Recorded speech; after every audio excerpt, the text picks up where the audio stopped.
بسم اللہ الرحمن الرحیم۔ سحری کرنے سے پہلے 21 بار اللہ کا یہ نام پڑھیں، افطاری تک ہر خواہش پوری ہوگی۔ رسول اللہ صلی اللہ علیہ وآلہ وسلم نے فرمایا، محترم ناظرین، ماہ رمضان المبارک کی ہم پر اپنی رحمتوں، برکتوں اور فضیلتوں کے وعدے کے ساتھ آیا ہے۔ ہر کوئی اس مہینے کے ایک ایک لمحے کو قیمتی بنانے کی کوشش کر رہا ہے۔ بہت سے لوگ وظائف بھی کر رہے ہیں تاکہ ان کی پریشانیاں ختم ہو جائیں، ان کی تنگ دستی ختم ہو جائے، ان کی بے روزگاری ختم ہو جائے۔ دولت کی خواہش مند افراد کی خواہش ہے کہ ان کو دولت مل جائے، جس کی جو بھی حاجت ہے وہ چاہتا ہے کہ اس کی وہ حاجت پوری ہو جائے۔ یعنی بہت سے لوگ اپنی خواہشات کی تکمیل کے لیے، اپنی حاجات، اپنی تمناؤں کو پورا کرنے کے لیے اس ماہ مبارک میں طرح طرح کے وظائف پڑھتے ہیں، اعمال پڑھتے ہیں، دعائیں کرتے ہیں۔ عموماً سحری اور افطاری کے وقت ہر گھر میں دعا کی ایک روحانی کی فضا دیکھنے میں آتی ہے، کیونکہ حدیث مبارک کے مطابق سحری اور افطاری کا سامان سامنے رکھ کر کرتے دعا میں مشغول بندوں کے حوالے سے اللہ تعالیٰ عرش پر فرماتے ہیں کہ جو لوگ سحری اور افطاری کا سامان سامنے رکھ کر اللہ تعالیٰ سے دعا مانگتے ہیں، اپنی ضرورتوں کے حوالے سے، اپنی خواہشات کے حوالے سے، اپنی حاجات کے حوالے سے، اپنے گناہوں کی معافی کے حوالے سے، اللہ تعالیٰ ان پر فخر فرماتے ہیں، اور یہ وقت دعا کی قبولیت کا بہت ہی خاص وقت ہوتا ہے۔ تو ناظرین محترم، آج میں سحری کے حوالے سے ایک ایسا عمل بتانے جا رہا ہوں جس کو آپ لوگوں نے سحری کھانے سے پہلے پڑھ لینا ہے۔ انشاءاللہ میرا مالک، میرا پروردگار دولت کے حوالے سے آپ کی جیسی بھی پریشانی ہوگی، آپ کی اس پریشانی کو دور فرما دے گا، آپ کی خواہشات کو پورا کر دے گا، آپ کی حاجات کو پورا کر دے گا، آپ کی دعاؤں کو قبول فرمائے گا۔ جس کی جو بھی دلی حاجات ہوگی، اللہ تعالیٰ اس مبارک کی برکت سے، اس عمل کے برکت سے وہ تمام حاجات خواہشات پوری فرما دے گا، اور ماہ رمضان کی برکتوں اور رحمتوں کے صدقے آپ کی ہر طرح کی مشکلات کو آسان فرما دے گا۔ آپ لوگوں کو جتنی بھی دولت کی ضرورت ہو، چاہے وہ لاکھوں میں ہو، کروڑوں میں ہو، اربوں میں ہو، انشاءاللہ آپ کی ضرورت پوری ہو جائے گی۔ نبی کریم صلی اللہ علیہ وآلہ وسلم کا ارشاد ہے کہ ہمارا رب ہر رات کے آخری تہائی حصوں میں دنیا آسمان پر نزول فرماتا ہے اور یہ اعلان کرتا ہے کہ ہے کوئی مجھ سے مانگنے والا، میں اس کی دعا قبول کروں، ہے کوئی مجھ سے سوال کرنے والا، میں اس کو عطا کروں، ہے کوئی مجھ سے بخشش طلب کرنے والا، میں اس کی مغفرت کر دوں۔ ناظرین، رات کے آخری حصے میں آدمی اپنے رب کے بہت زیادہ قریب ہوتا ہے، اور حضور پاک صلی اللہ علیہ وآلہ وسلم نے فرمایا، اگر تم ان گھڑیوں میں اللہ کا ذکر کر سکو تو ضرور کیا کرو۔ تو میں اپنے تمام بہن بھائیوں اور بہنوں سے یہ کہنا چاہتا ہوں کہ جو لوگ نیند کے بہت عاشق ہوتے ہیں، نیند کے بادشاہ ہوتے ہیں، تو میں ان سے یہ کہنا چاہتا ہوں کہ جو لوگ سحری کھائے بغیر روزہ رکھ لیتے ہیں، وہ نبی پاک صلی اللہ علیہ وآلہ وسلم کی سنت کو پورا نہیں کر رہے، اور جو لوگ سحری کے وقت کھاتے ہیں، روزے کی نیت کرتے ہیں، دعا مانگتے ہیں، اللہ تعالیٰ ان پر رحمت برساتا ہے اور فرشتے ان کے لیے مغفرت کی دعا کرتے ہیں۔ سحری کے وقت آپ لوگوں نے اس عمل کو کرنا ہے جو میں آپ کو بتانے جا رہا ہوں۔ سحری کھانے سے پہلے اللہ پاک کی اسم مبارک کو پڑھنا ہے، اور ساتھ میں چھوٹے چھوٹے 1-2 اعمال بتاؤں گا جن میں قرآن پاک کی صورت ہے، اس کو بھی آپ نے پڑھنا ہے، اس کا ورد کرنا ہے۔ یہ وظیفہ آپ کے کب کتنی تعداد میں پڑھنا ہے، یہ تمام تفصیل میں آپ کو بتاؤں گا۔ اس کے لیے گزارش ہے کہ آپ نے ویڈیو کو کاٹ کر یہ سکپ کر کے نہیں دیکھنا۔ اس ویڈیو کو سکپ کر کے یا کاٹ کے دیکھا، کوئی ایک چھوٹی سی بات رہے گی تو آپ اس عمل کو وہ فائدہ، وہ تاثیر نہیں ملے گی۔ تو آپ نے ہمارے بتائے گئے طریقے کے مطابق ویڈیو کو آخر تک دیکھتے ہوئے یہ عمل کرنا ہے، تاکہ آپ کو عمل کا فائدہ بھی ہو اور آپ کی خواہشات کی تکمیل بھی ہو، آپ کی حاجات بھی پوری ہو، آپ جس مقصد کے لیے بھی یہ عمل کر رہے ہیں وہ عمل آپ کا پورا ہوگا۔ ناظرین، کافی لوگوں کی بہت زیادہ حاجتیں ہوتی ہیں، جو خواہش ہوتی ہے وہ دولت نہ ہونے کی وجہ سے ادھوری رہ جاتی ہے، لیکن اس عمل کے بعد، اس وظیفے کے بعد آپ کی ہر خواہش پوری ہوگی، آپ کا ہر مقصد جو ہوگا اس عمل کی بدولت وہ پورا ہوگا۔ اس وظیفے میں وقت کی کوئی قید نہیں، اس وظیفے کو آپ سحری کا وقت شروع ہونے سے ختم ہونے تک کسی بھی وقت پڑھ سکتے ہیں۔ ہم وظیفے کے آخر میں، ویڈیو کے آخر میں وظیفے کی اجازت کے حوالے سے بتاتے ہیں، لیکن کچھ لوگ ویڈیو کا پہلا حصہ دیکھ کر چھوڑ دیتے ہیں، وظیفہ سن کر ویڈیو کو روک دیتے ہیں، تو اس لیے ہم نے سوچا کہ ویڈیو کے آغاز میں ہی آپ کو اس وظیفے کی اجازت دے دیں۔ ناظرین دیکھ لینا، جیسے ہی یہ وظیفہ پورا ہوگا، جیسے ہی یہ عمل پورا ہوگا، آپ کے لیے رزق دولت کے دروازے کھل جائیں گے۔ اللہ پاک آپ کو ضرور عطا فرما دے گا۔ آپ کی جو بھی حاجات ہوگی، جو کاروبار کے حوالے سے بھی ہو سکتی ہے، گھر کے حوالے سے بھی ہو سکتی ہے، گھر میں رزق بے شمار چاہتے ہیں اس کے حوالے سے بھی ہو سکتی ہے، جو بھی آپ کی خواہشات ہوگی اللہ کے فضل و کرم سے وہ پوری ہو جائے گی۔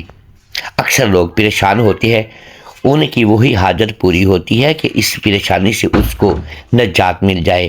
ناظرین، وظائف تو ہمارے چینل پر بے شمار پڑے ہیں، جس سے نہ صرف پریشانیاں ختم ہوگی، اللہ کے فضل و کرم سے آپ پر رزق کی دولت کی بارش بھی ہوگی۔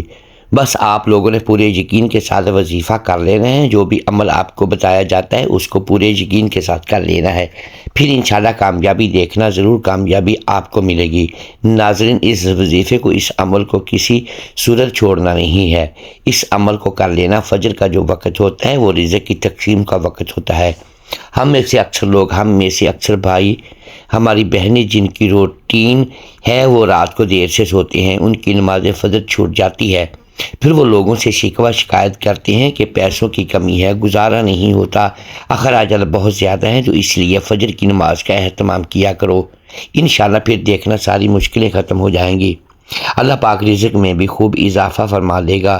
سحری کے وقت جو لوگ یہ وظیفہ کر لیتے ہیں، جو لوگ یہ صورت اور اللہ تعالیٰ کا اسم مبارک پڑھ لیتے ہیں، پھر ان کے پاس دولت ضرور آتی ہے، ان کی پریشانیاں بھی ختم ہو جاتی ہیں، ان کی جو وقتی طور پر پریشانیاں ہوتی ہیں وہ بھی ختم ہو جاتی ہیں۔ ناظرین، اس وظیفے کے بعد جب یہ عمل پورا ہو جائے تو آپ لوگوں نے دعا کر لینی ہے، اللہ کی بارگاہ میں عاجزی کے ساتھ اپنا رزق، اپنی دولت مانگ لینی ہے، اللہ پاک آپ کو ضرور عطا فرما دے گا۔ یہ سحری کا وقت کا خاص وظیفہ ہے۔ سحری کے وقت وظیفہ کرنے کا اجر و ثواب 2 گنا ہو جاتا ہے، کیونکہ یہ خاص قبولیت کا وقت ہوتا ہے۔ حضرت انس رضی اللہ تعالیٰ عنہ روایت فرماتے ہیں کہ رسول کریم صلی اللہ علیہ وآلہ وسلم نے ارشاد فرمایا، سحری کھایا کرو کیونکہ سحری میں برکت ہے۔ حدیث پاک میں رمضان المبارک کی مقدس عبادت روزے میں اختیار کی جانے والی ایک خاص غذا کی برکت کا ذکر فرمایا گیا ہے۔ اس طرز عام کا نام سحری ہے۔ یہ لفظ سحر سے یعنی صبح کا وقت اور سحری سے وہ کھانا مراد ہے کہ جو روزہ دار نصف رات کے بعد اٹھ کر طلوع صبح صادق سے پہلے کھاتے ہیں۔ روزے کے شروع کرنے کا وقت صبح صادق ہے، یعنی طلوع فجر کی وہ علامت جو آسمان کے مشرق میں سے ظاہر ہوتی ہے کہ افق پر سفیدی کی دھاری رات کی سیاہی سے جدا ہو جاتی ہے، یہی صبح صادق ہے۔ پھر آہستہ آہستہ یہ سفیدی بڑھتی جاتی ہے یہاں تک کہ آفتاب طلوع ہو جاتا ہے۔ روزے کے آغاز کا جو وقت قرآن کریم نے متعین فرمایا ہے اس کی یہی علامت مقرر فرمائی ہے، لہذا صبح صادق سے پہلے تک کھایا پیا جا سکتا ہے۔ روزہ صبح صادق کے بعد شروع ہوتا ہے اور اس حدیث پاک میں روزے کی ابتدائی عام کو سحری فرمایا گیا ہے اور امت کو اس کی برکت سے نوازا گیا ہے۔ یہ کھانا جہاں ایک طرف روزے دار کو روزے کی ادائیگی میں ایک طرح کی توانائی اور تقویت عطا کرتا ہے اور روزے کی شدت اور سختی کو کسی حد تک کم کر کے ایک طرح کا تعاون عطا کرتا ہے، وہیں یہ عمل اور بہت سارے فوائد رکھتا ہے۔ اس کا ایک فائدہ یہ بھی ہے کہ سحری کا تعین چونکہ رسول اللہ صلی اللہ علیہ وآلہ وسلم نے کیا اور رسول اللہ صلی اللہ علیہ وآلہ وسلم کی اتباعی دین ہے، اسی طرح یہ کھانا یہ ایک طرح کی عبادت ہے۔ جب ہم سحری کھاتے ہیں تو اسے سنت سمجھ کر کھاتے ہیں۔ اللہ تعالیٰ کی بارگاہ میں مقبولیت کا معیار نیت کی سلامتی اور رضائے الہی کے حصول کی پاکیزگی ہے۔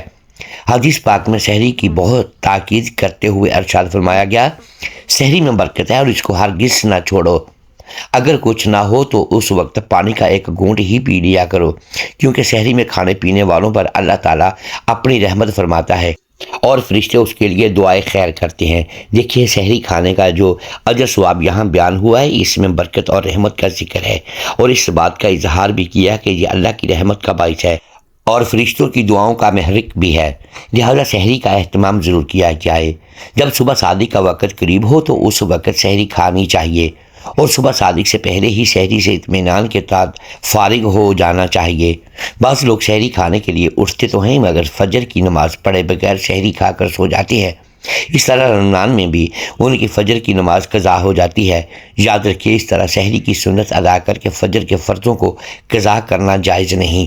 امت کی بہتری سحری کے عمل میں ہے۔ ارشاد نبی صلی اللہ علیہ وآلہ وسلم، جب تک لوگ افطار میں جلدی اور سحری میں تاخیر کریں گے تو وہ خیر اور بھلائی پر رہیں گے۔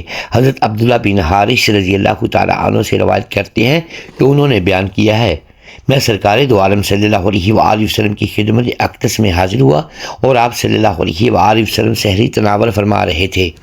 آپ صلی اللہ علیہ وآلہ وسلم نے ارشاد فرمایا، یہ اللہ کی دی ہوئی برکت ہے، تم اسے ترک نہ کیا کرو۔ حضرت ابو ہریرہ رضی اللہ تعالیٰ عنہ روایت کرتے ہیں کہ رسول اکرم صلی اللہ علیہ وآلہ وسلم نے فرمایا، مومن کی بہترین سحری کھجور ہے، بس ہمیں چاہیے کہ ہم اپنی سحری میں بھی کھجور شامل کریں، صرف افطاری کے لیے خاص نہ سمجھا جائے۔ ایک حدیث میں ہے کہ بے شک اللہ تعالیٰ سحری کرنے والوں پر اپنی رحمت فرماتا ہے اور اس کے فرشتے ان کے لیے رحمت کی دعا کرتے ہیں۔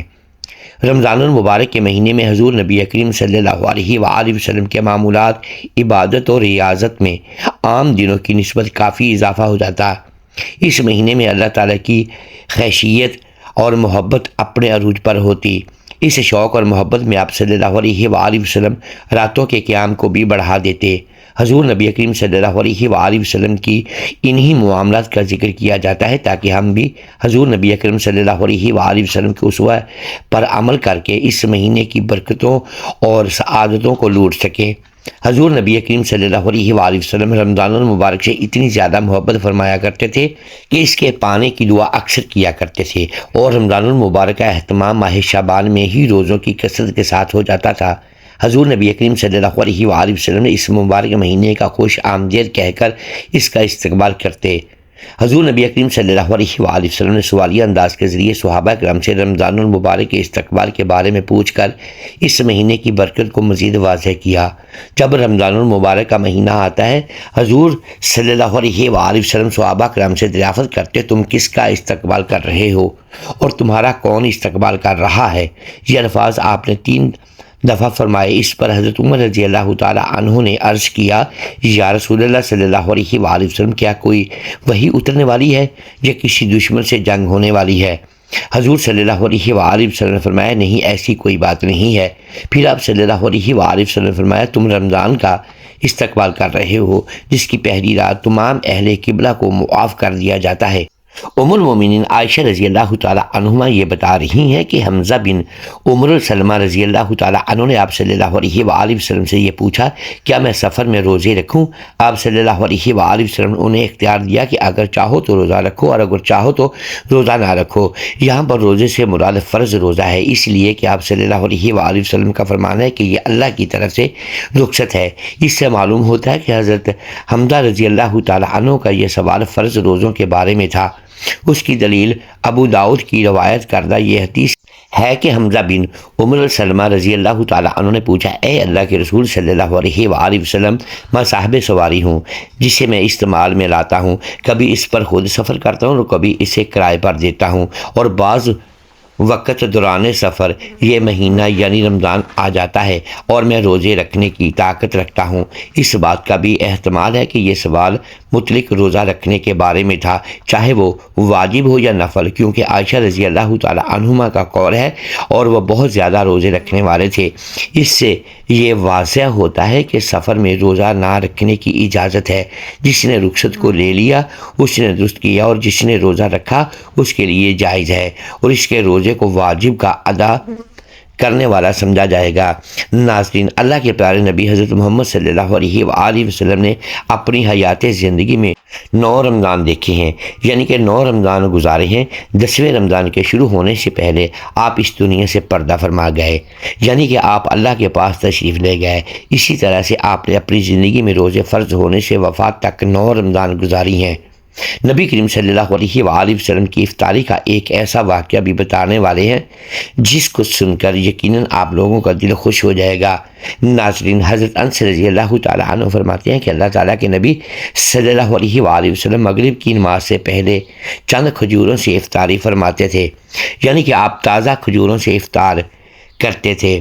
اگر تازہ کھجور نہ ملتی تو پھر آپ خشک کھجور سے یعنی کہ سوکھا کھجور سے افطاری فرماتے، اور اگر کبھی خشک کھجور نہ بھی ہوتی تو پھر آپ جان چلو پانی پی کر افطاری کرتے تھے، یعنی کہ تھوڑے سے پانی کو پی کر آپ افطاری کرتے تھے۔ ایک اور حدیث پاک میں ہے کہ اللہ کے نبی صلی اللہ علیہ وآلہ وسلم ان کھجوروں سے یا پھر کسی ایسی چیز سے افطار فرماتے تھے جو آگ کی پکی ہوئی نہ ہوتی تھی، جیسے کہ پھل فروٹس، یعنی کہ آپ اس طرح کی چیزوں سے روزہ افطار کرنا زیادہ پسند فرماتے تھے۔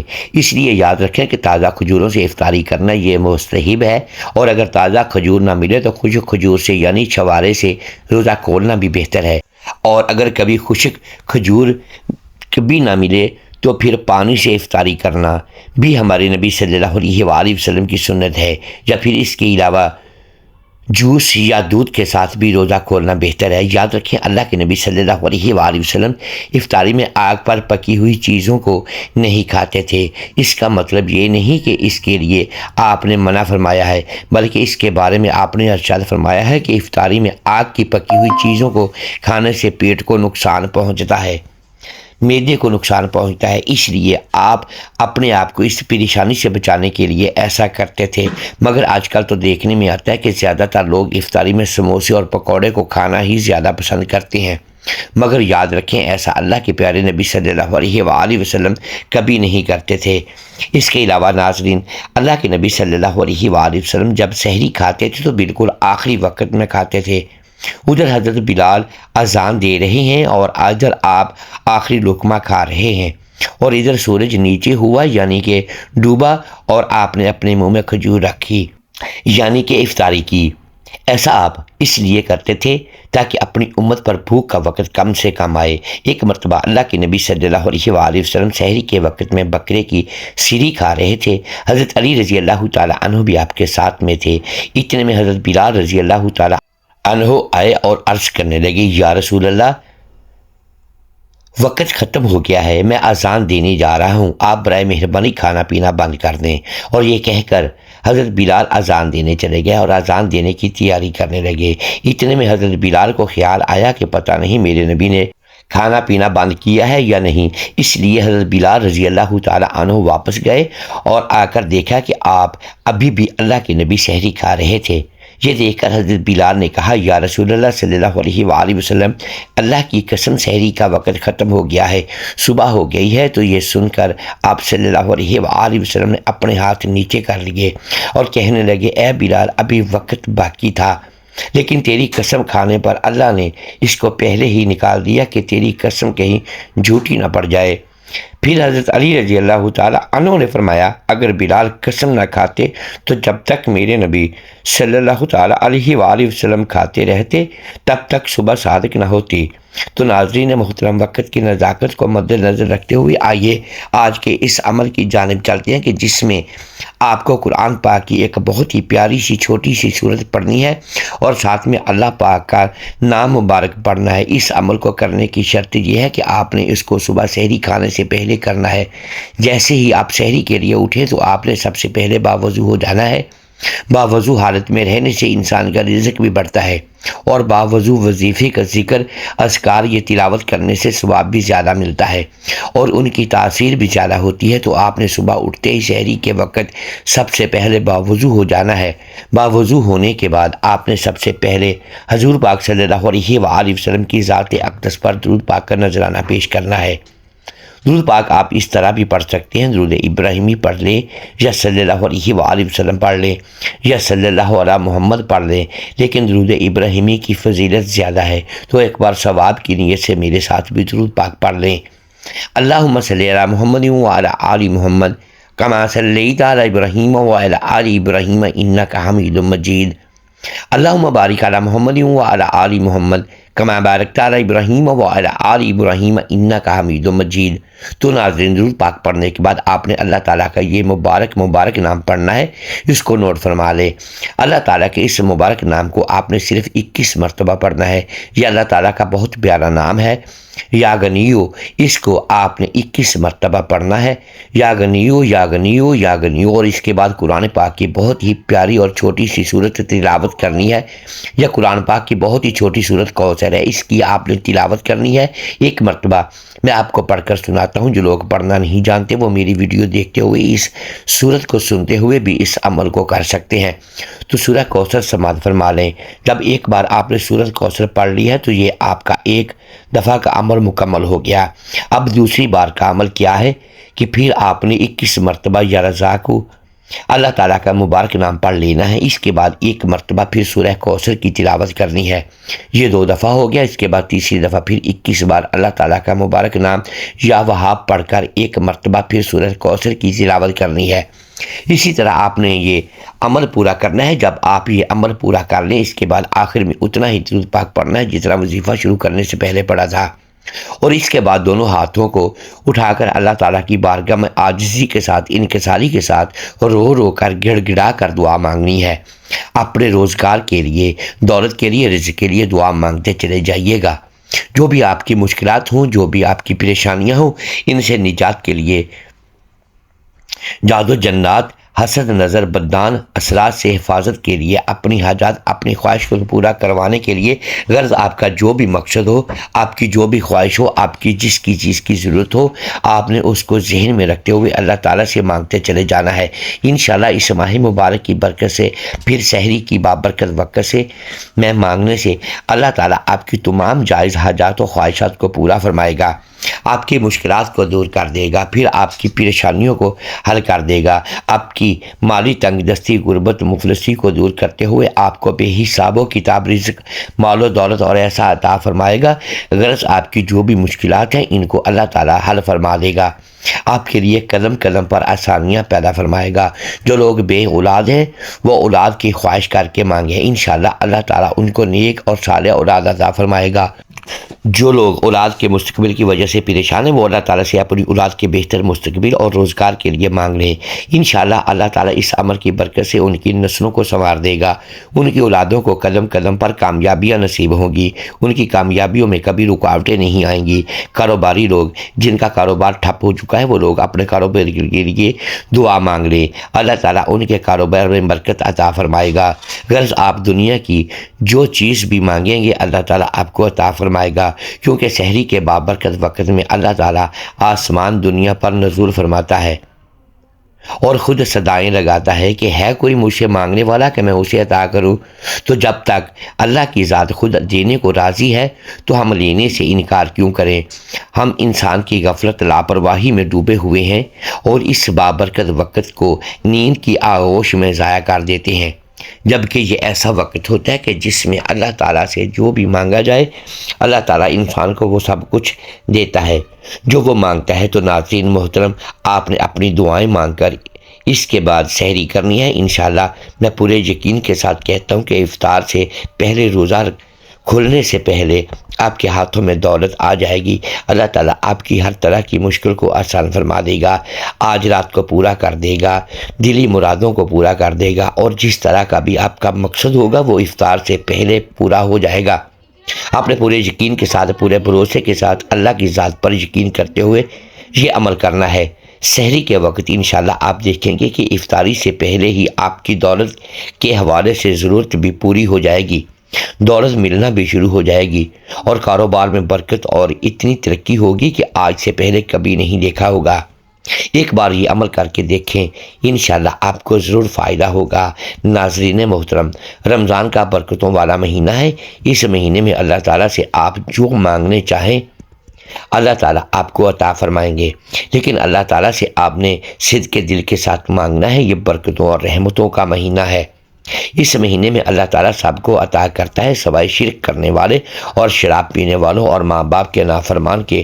ناظرین محترم، رمضان کے مہینہ وہ مہینہ ہے جس میں قرآن اتارا گیا، جو لوگوں کے لیے ہدایت ہے اور جس میں رہنمائی کرنے والے اور حق و باطل میں امتیاز کرنے والی واضح نشانیاں ہیں۔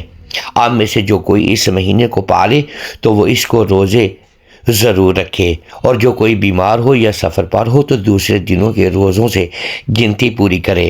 اللہ تعالیٰ تمہارے حق میں آسانیاں چاہتا ہے اور تمہارے لیے دشواریاں نہیں چاہتا، اس لیے کہ تم گنتی پوری کر سکو، اور اس لیے کہ اس نے جو تمہیں ہدایت فرمائی ہے اس کی بڑائی بیان کرو۔ اور اس لیے کہ تم شکر گزار بن جاؤ۔ دعا ہے کہ اللہ تعالی ہم سب کو رمضان المبارک کی برکتیں اور اس میں زیادہ سے زیادہ نیکیاں کرنے کی توفیق عطا فرمائے، اور ہم سب کو 5 وقت کی نماز ادا کرنے کی توفیق عطا فرمائے۔ میرا سنانا اور آپ کا سننا اپنی بارگاہی میں قبول منظور فرمائے، آمین ثم آمین۔ ناظرین، اپنے رزق میں برکت و وسعت اور خوشحالی کے لیے اللہ تعالیٰ کے 99 ناموں میں سے کوئی ایک نام لکھ کر کمنٹس میں ضرور شیئر کریں۔ اللہ تعالیٰ ہم سب کا حامی و ناصر ہو، آمین۔ جزاک اللہ۔ آخر میں پیارے آقا صلی اللہ علیہ وآلہ وسلم پر درود پاک کا نذرانہ ضرور پیش کیجیے گا۔ شکریہ۔ اللہ حافظ۔